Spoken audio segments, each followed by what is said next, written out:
জানুয়ারি রবিবার বনগাঁ নয়াগোপালগঞ্জ যুবক সংঘের বাৎসরিক অনুষ্ঠান ছিল। সেখানেই মঞ্চে মিমি চক্রবর্তীকে হেনস্থার অভিযোগ।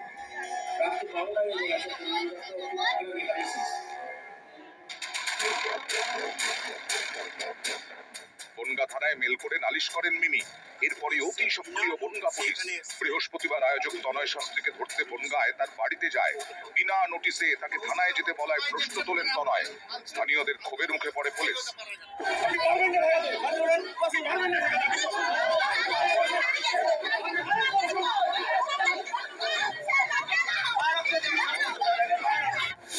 এরপর তদন্তে বাধা দেওয়ার অভিযোগে তনয় শাস্ত্রী সহ 3 জনকে গ্রেফতার করে পুলিশ। একটা কমপ্লেন হয়েছে, সবই বেলেবেল সেকশনের কেস। উইদাউট নোটিশ এসে নোটিশ দিতে পারতেন, আমরা কোর্টে সারেন্ডার হয়ে যেতাম, বেল নিয়ে নিতাম। Arnesh Kumar versus state of Bihar এর গাইডলাইন অনুযায়ী সুপ্রিম কোর্ট নির্দিষ্ট কতগুলি নিয়ম বেঁধে দিয়েছিলেন, যেখানে বলা হয়েছিল যে সমস্ত অপরাধের শাস্তিযোগ্য মেয়াদ 7 বছর বা তার কম, সেক্ষেত্রে পুলিশকে 41 এর নোটিশ প্রদান করতে হবে অ্যাকুইজড পার্সনদেরকে।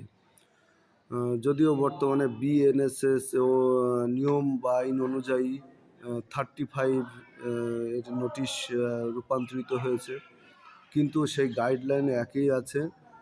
বর্তমানে কলকাতা হাইকোর্ট বা অন্যান্য দেশের অন্যান্য হাইকোর্টকেও সুপ্রিম কোর্ট এ বিষয়ে সতর্ক করেছেন যেন এই গাইডলাইন অনুযায়ী পুলিশ তার কাজ করে থাকেন।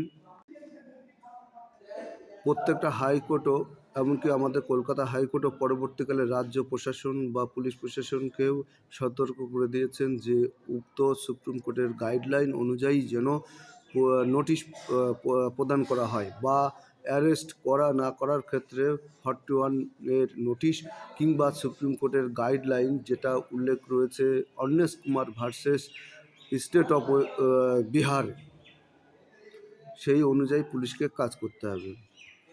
পুলিশ অ্যারেস্ট করতেই পারে, কিন্তু কোন কোন ক্ষেত্রে অ্যারেস্ট করতে পারবেন আর পারবেন না সেটা ওই গাইডলাইনেই উল্লেখ আছে।